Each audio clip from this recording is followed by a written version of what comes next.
हज़रात, ये वक़ार मिल्लत हज़रत मौलाना शाहिद रज़ा साहब फैज़ी की करामत है कि इतने सारे शोरा इकराम व उलमा इकराम तशरीफ़ लाए और जब इनकी सवाने हयात लिखी जाएगी तो बाबे करामत में आज का दिन ज़रूर लिखा जाएगा।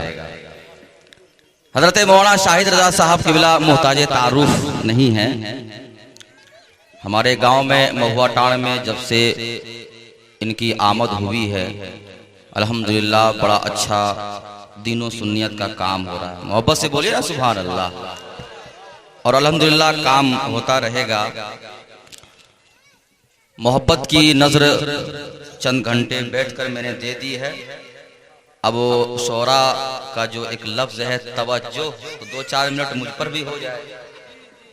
हाँ, हज़रत मौलाना शमसुद्दीन साहब क़िबला की बड़ी अच्छी तकरीर हुई और होशियार भी हैं, करके निकल गए, बाद में आए फिर। हज़रात,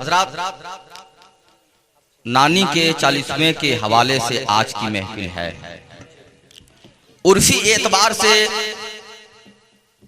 हम जो नाम देते हैं, 10 मिनट सुन लीजिए आप लोग, सलाम, ठीक है। हाँ,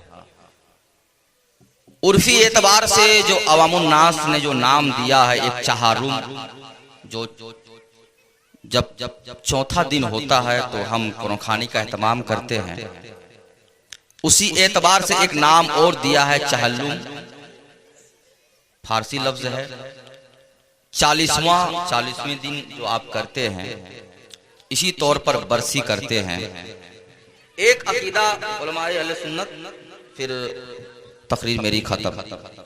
जाहिर सी बात है, जब हम चहारुम करते हैं, 40वां करते हैं या बरसी करते हैं किसी के इंतकाल पर, तो एक जहन में खलजान पैदा होता है कि ये कलहा जोड़ वाले चहारुम क्यों करते हैं। अगल बगल लोग कहते होंगे ये 40वां क्यों करते हैं, ये इसाले सवाब की महफिल क्यों करते हैं। ये बड़ा अलमिया है कि हम करते हैं, खुजली उन्हें होती है, करते हम और आप हैं, दर्द उन्हें होता है। तो याद रखें, जो भी इंसान दुनिया से मर जाता है और मरने के बाद जो अपने अहबाब को, रिश्तेदार को वो दुनिया में छोड़ता है, तो अब अगर जिंदा मुर्दे के लिए कुछ काम करता है तो मेरे आका फरमाते हैं वो काम अगर अच्छा हो तो उसे जरूर फायदा मिलता है। जरा बोले सुभान अल्लाह। उसका फायदा जरूर मिलता है। और फायदा मिलने की हदीसें मुतवातिर हैं, आप सिहासिता की हदीसें उठा लें। लेकिन एतराज उनका यह है कि उसने जो किया उसके लिए है, आप क्यों कर रहे हो। तो याद रखें, हम मौलाना शाहिद की बात माने या ना माने, हम शाहकारे तरन्नुम की बात माने या ना माने, हम किसी दुनियादार की बात माने या ना माने, ये कोई बयान नहीं कर सकता है। इनका ना मानना ना मानना कोई अमल नहीं रखता है। लेकिन हम उनकी बात जरूर मानेंगे जिनकी बातों का कोई जवाब नहीं है। हम उनकी हदीसों पर जरूर अमल करेंगे जिनकी हदीसों का कोई जवाब नहीं है। हम उनके जुमले को एहतराम की नजर से जरूर देखेंगे कि अगर उनके जुमले ना होते तो ना आज 40वां होता, ना चहारुम होता, ना बरसी। एक हदीस पाक आप समाप्त करें कि जो लोग कहते हैं नहीं पहुंचता है और जो लोग कहते हैं पहुंचता है, तो पहुंचाने वालों की हदीस पाक उलमा की नजर कर रहा हूं, मोहब्बत के साथ समाप्त कर लें। आप सुनेंगे भाईजान, तो जरा मोहब्बत से बोले सुभान अल्लाह। क्या ये हदीस उन लोगों के लिए नहीं है कि मेरे आका ने एक मौके पर इरशाद फरमाया, मम माता अला वालिदैहुमा अहदहुमा औ किलैहुमा फजाअ यौमल जुमअ फक़रा इंदहु यासीन फग़ुफ़िर लहुमा औ कमा क़ाल रसूलुल्लाह सल्लल्लाहु तआला अलैहि वसल्लम। हज़रात, मेरे आका करीम ने इरशाद फरमाया कि जिनके माँ बाप इंतकाल कर जाएं, किलैहुमा दोनों इंतकाल कर जाए, अहदहुमा या उनमें से एक का इंतकाल हो जाए और तुम्हारे दरमियान जुमा का दिन आए। जरा मोहब्बत से बोले सुभान अल्लाह। क्या है? जुमा का दिन आए। हज़रात, हर दिन अल्लाह का है, लेकिन हर रात शब बरात नहीं है, हर रात लैलतुल क़द्र नहीं है। ये खुद बहुत बड़े खतीब है। हर रात शबे मिराज नहीं है। दिन हर दिन है, हर दिन जुमा नहीं है, लेकिन कुछ मखसूस दिन रसूलुल्लाह सल्लल्लाहु अलैहि वसल्लम ने अपने गुलामों को दिया, ए लोगों जब जुमा आए अतर लगाओ, ए लोगों जब जुमा आए सुरमा लगाओ, ए लोगों जब जुमा आए तो गस्लो गुस्ल करो, ए लोगों जब जुमा आए बेहतरीन लिबास पहनो, इसलिए कि तुम उसकी बारगाह में जा रहे हो जिसकी बारगाह में जाओगे, दुआ करोगे तो रब तुम्हें भी बख्श देगा और तुम्हारे माँ बाप अगर चले हैं तो उनको भी बख्श देगा। इसलिए जुमा की फजीलत अपनी जगह मुतहक्कक है, लेकिन वही मेरे आका ने एक हदीस हमारे और आपके लिए दिया है। सुनो, जो बेटा जिस बेटे के माँ बाप इंतकाल कर जाएं या उनमें से एक का इंतकाल हो और जुमा का दिन आए, ये तखसीस नहीं है कि बादे जुमा हो या पहले हो, दिन जुमा का हो। आज कलहा जोर के सुन्नी मुसलमानों क्या ऐसा करते हो? बाप की रूहें आपसे पूछ रही है, माँ की रूहें आपसे पूछ रही है, नानी की रूहें पूछ रही है, ये मकान तेरे लिए, ये दुकान तेरे लिए, ये कारोबार तेरे लिए, ये जायदाद तेरे लिए, ये सल्तनत तेरे लिए, ये मालो सब तेरे लिए। ए मेरे बेटे, आओ मेरी बारगाह में, ये सारी चीजें मैंने छोड़ दिया है, तुम मेरे लिए कुछ करो। तो मुस्तफा फरमाते हैं, एक वफादार बेटा, एक मुतीअ फरमाबरदार बेटा जब जुमा का दिन आता है और माँ बाप की कब्र के पास जाता है और जाकर के सूरह यासीन की तिलावत करता है, जाकर के कुरान का जो दिल है उसको पढ़ता है, अल्लाह के रसूल फरमाते हैं बेटा कब्र के पास कुरान करीम की सूरह यासीन को पढ़ता है, अल्लाह ताला सूरह यासीन के सदके में माँ बाप की मग़फ़िरत फरमाता है। नारे तकबीर, नारे रिसालत, मसलके आला हज़रत, अज़मते वालिदैन, जलसे चहल। अल्लामा शाही साहब से मैं पूछूं, मौलाना शहनवाज जफर से पूछूं, जनाबे मोहतरम अयूब फैजी फिरोजंजुम से पूछूं, जनाबे वाला आप बताएं कि जिन लोगों को खुजली होती है कुरान खानी मत कीजिए, गरीबों को खाना मत खिलाइए, ये मौलवियों का चक्कर है। मैं पूछना चाहता हूँ, मेरे आका की ये हदीस हमें और आपको बता रही है हजरत कि सूरह यासीन पढ़ो माँ की मग़फ़िरत हो जाएगी, सूरह यासीन पढ़ो बाप की मग़फ़िरत हो जाएगी। जब कब्र के ऊपर पढ़ने से फायदा नहीं होता तो मेरे आका हरगिज़ न कहते जाकर के सूरह यासीन पढ़ो, जाकर के सूरह यासीन पढ़ो। इसका मतलब यह हुआ कि कुरान का एक जुज़ या एक मुख्तलिफ आयतों का मजमुआ सूरह यासीन है। जब सूरह यासीन पढ़ने से माँ बाप की मग़फ़िरत हो सकती है तो क्या पूरा कुरान पढ़ने से माँ बाप की मग़फ़िरत नहीं होगी? इसलिए फिर ये कहना कि कुरान करीम की आयतें मत पढ़ो, इसाले सवाब मत करो, ये कहाँ कर जायज होगा? अगर आप कहेंगे मौलाना एक दो हदीसें और आप बयान कर दें, अगर वक्त रहता तो मैं बयान करता। क्या वो हदीस आपके लिए नहीं है और हमारे लिए नहीं है कि मेरे आका के जमाने में एक सहाबी का इंतकाल हुआ?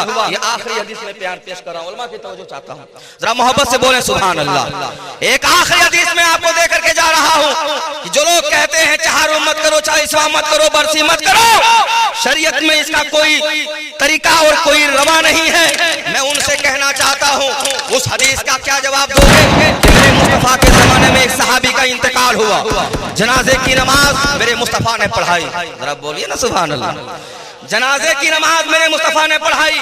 आज अल्लामा शाहिद की नानी का इंतकाल अगर जब हुई होगी, जब वो मोहतरमा गई, एक दो चार इलाके के उलमा अगर आ गए तो आप कहते हो फला साहब भी आए थे, फला हाफिज भी आए थे, फला आलिम भी आए थे, नकी भी आए थे, शोरा भी आए थे, बड़ा इम्तिहान था। उस जनाजे का क्या मर्तबा है जिस जनाजे में रहमतुल लिल आलमीन तशरीफ फरमा हो और मेरे मुस्तफा ने जनाजे की नमाज पढ़ाई है। लेकिन आगे आओ जरा मेरे मुस्तफा की हदीस सुनो कि जो लोग कहते हैं नहीं पहुंचता है, सरकार ने जनाजे की नमाज पढ़ाई और मेरे आका ने सहाबा से फरमाया, ए सहाबा साथ को कब्र के अंदर रखा जाए, मिट्टी दे दी जाए। आज हम कब्रिस्तान जाते हैं, वहाँ मेरे आका ने फरमाया तो ज़किरुल आखिरा, कब्रिस्तान जाया करो, मौत को याद करो, वो आखिरत को याद दिलाने वाली चीज है। तो हम वहाँ नेता की बात करते हैं, हम वहाँ दुनियादार की बात करते हैं, हम वहाँ गिबत करते हुए नजर आते हैं। लेकिन आओ मेरे आका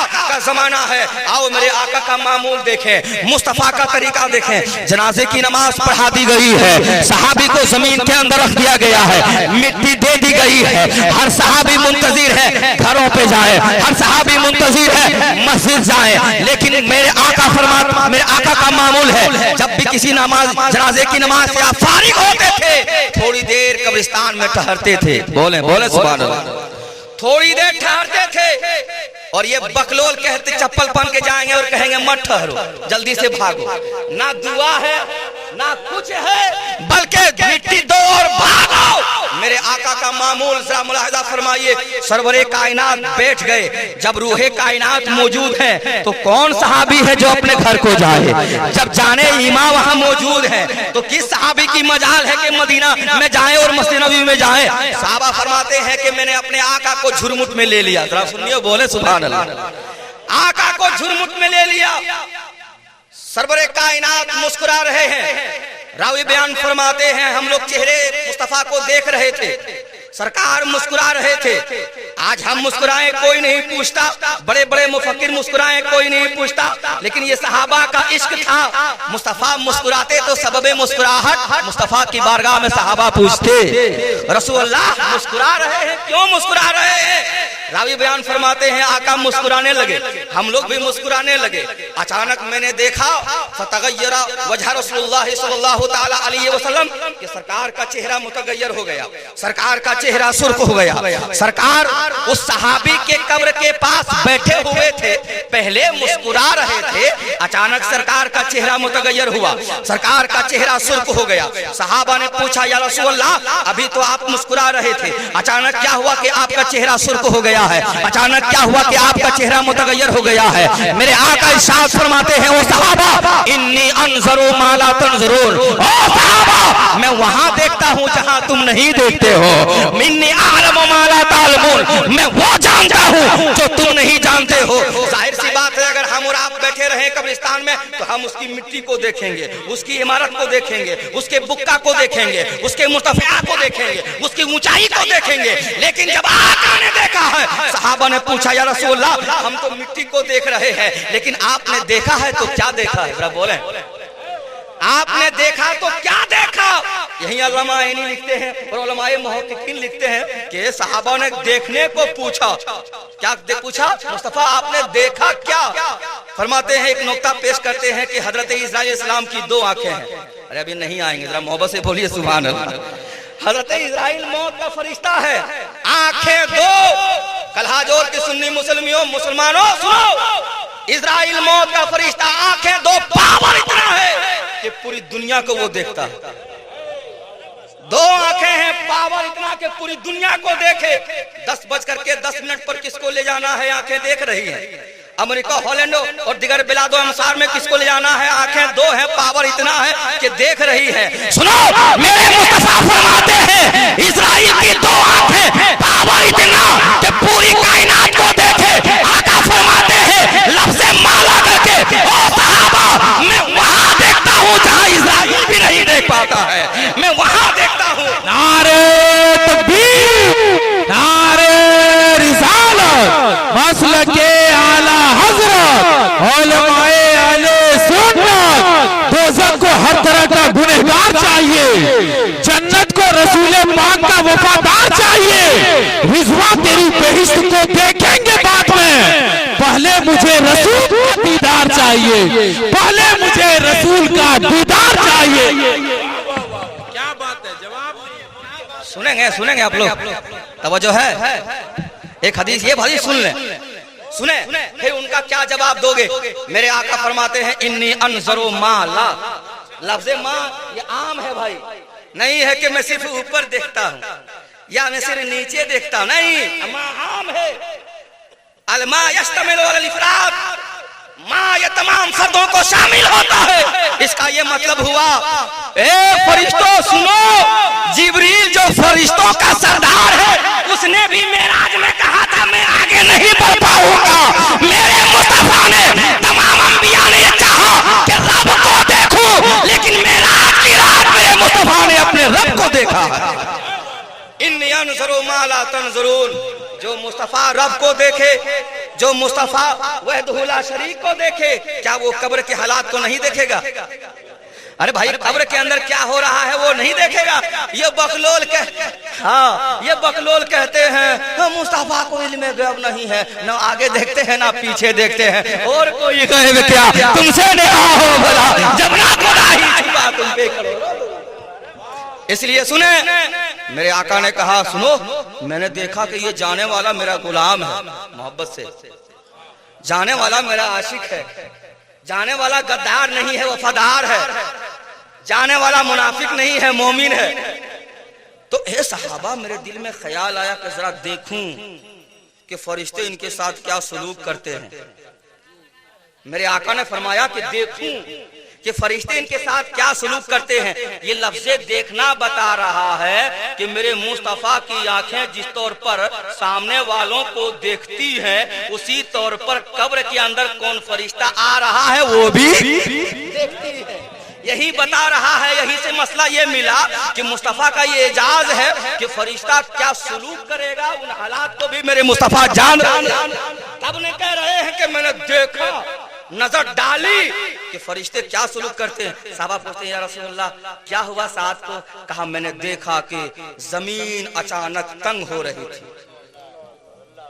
हम लोग सब रात में जाग लेते हैं, पूरा प्रचार करते हैं, सोचते हैं जन्नती हो गए। और अजब इत्तेफाक है, उलमा शाही साहब रात को जागेंगे सदर साहब और दिन भर पूछेंगे आप नहीं थे, आप नहीं थे, ताकि प्रचार हो कि हम थे। मेरे महुआ के सदर साहब भी हैं, आपने दिल पर नहीं लीजिएगा। हाँ, आजकल ऐसा माहौल है, रात को जाग के लगता है पूरा एकदम खर्चा कर लिया है, सबसे पूछेगा आप नहीं थे, आप नहीं थे।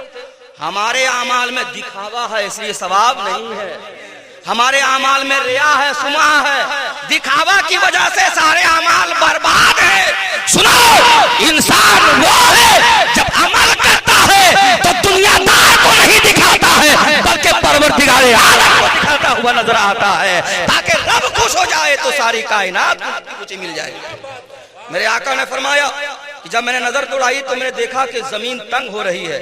कल आज और के सुनियो, सहाबी हैं, कहां कौन सी चीज छूट गई साबित से मुमकिन नहीं है, लेकिन दर्श देना मकसद है। कहां कहीं कुछ हुआ कि जिसकी वजह से जमीन तंग हो गई। अब मैं पूछना चाहता हूं, जमीन जब तंग हो तो आदमी क्या करेगा? तवज्जो है कि भूल गए आप? अरे भाई, जमीन कब्र तंग हो रही है तो क्या करेंगे? बुलडोजर चलवा देंगे? बोलिए, जाहिर सी बात है कि कोई ऐसा अमल करेंगे कि जो जमीन तंग हो रही थी वो कुशादा हो जाए, जो जमीन सिमट रही थी वो फरहा हो जाए। जाहिर सी बात है। साहबा ने पूछा या रसूलल्लाह, जब जमीन तंग हो रही थी तो आशिक रसूल के लिए आपने क्या किया? रावी फरमाते हैं फसब्बहन नबी सल्लल्लाहु तआला अलैहि वसल्लम सब्बहन तवीला। साहबा, मैंने अल्लाह की तस्बीह पढ़ना शुरू कर दी, मैंने अल्लाह का जिक्र करना शुरू कर दिया, अल्लाह की तारीफ और तौसीफ करना शुरू कर दी, हमदे खुदा हमदे और हमदे किबरियाई करना शुरू कर दिया। मुस्तफा आपने कब्र के ऊपर किया, इससे साहब को क्या मिला? फनव्वरल्लाहु कब्रा। आका फरमाते हैं जब मैंने जिक्र खुदा किया है तो परवरदिगार आलम ने अपने जिक्र के सदके में कब्र को कुशादा फरमा दिया है, कब्र को वसी। हज़रात, मुस्तफा कब्र के ऊपर अल्लाह की तस्बीह पढ़ें और कब्र कुशादा हो जाए, जमीन कुशादा हो जाए। मैं पूछना चाहता हूँ, 200 साल या उससे ज्यादा क्या हम मिलादों में गीत गाते हैं? क्या हम गाना गाते हैं? क्या हम यहाँ कोई अय्याशी का पैगाम देते हैं? 200 साल पहले मुस्तफा ने उस कब्र पर अल्लाह का जिक्र किया था। आज भी हम नाते मुस्तफा पढ़ते हैं और हमदे खुदा करते हैं और जिक्र मुस्तफा करके ये यकीन से कहते हैं कि जिंदा आदमी जो कुछ भी अमाल सालिहा करता है उसे मुर्दों को उसका जरूर फायदा मिलता। इसीलिए मैंने आका ने एक मौके पर इरशाद फरमाया, नहैतुकुम अन ज़ियारतिल कुबूर फज़ुरूहा फ़ताक़िब फज़ुरूहा। ए लोगों, मैंने कब्र जाने से मना फरमाया था, लेकिन अब जाओ, अब जाओ। ये लोग कहते हैं देखिए ना, खाली पढ़ेंगे नहैतुकुम अन ज़ियारतिल कुबूर, मैंने कब्र पर जाने से मना फरमाया है। हाँ, आगे पढ़ते ही नहीं है। फजरूहा जो अम्र कसेगा है, जाओ लिअन्नहा तुज़किरुल आखिरा। इसलिए जब जाओगे ना तो कब्र के हालात तुम्हें याद आएंगे, कब्र के आजाब तुम्हें याद आएंगे। जब जाओगे ना तो नमाज से करीब हो जाओगे, जब जाओगे ना रोजे से करीब हो जाओगे, जब जाओगे ना अमाले सालिहा से करीब हो जाओगे, जब जाओगे ना माँ बाप की खिदमत करने लगोगे, जब जाओगे ना दाढ़ी रखने लगोगे, जब जाओगे ना अमाले सालिहा करने लगोगे। इसलिए कब्रिस्तान जाया करो, तुम जाओगे तुम अच्छा बनोगे और जिनके लिए जाओगे वो भी अच्छा बनता हुआ नजर। इसीलिए मेरे आका ने एक मौके पर इरशाद फरमाया, खैरुकुम मन तअल्लमल कुरआन व अल्लमा। तुम में बेहतर वो इंसान है जो खुद कुरान पढ़ता है और दूसरे को पढ़ाता है। जब कुरान पढ़ने से आदमी बेहतर हो जाता है तो जिसको पढ़ता है वो कितना बेहतर होगा। हाँ भाई, इसलिए कुरान का ये एजाज है कि आप जमीन पर पढ़ें, जमीन वाले शादाब। आप जिसके लिए पढ़ें वो भी शादाब, आप जिनके लिए इशारे सवाब करें वो भी शादाब। इसलिए अल्लामा शाहिद साहब ने आज की महफिल किसी और के लिए नहीं बल्कि नानी के इशारे सवाब के लिए रखा है। मौला करीम उनकी मग़फ़िरत फरमाए, गरीब के रहमत फरमाए। ये किस्सा लतीफ़ अभी ना तमाम है, जो कुछ बयां किया गया वो आगाज़ बाब था। अस्सलामु अलैकुम।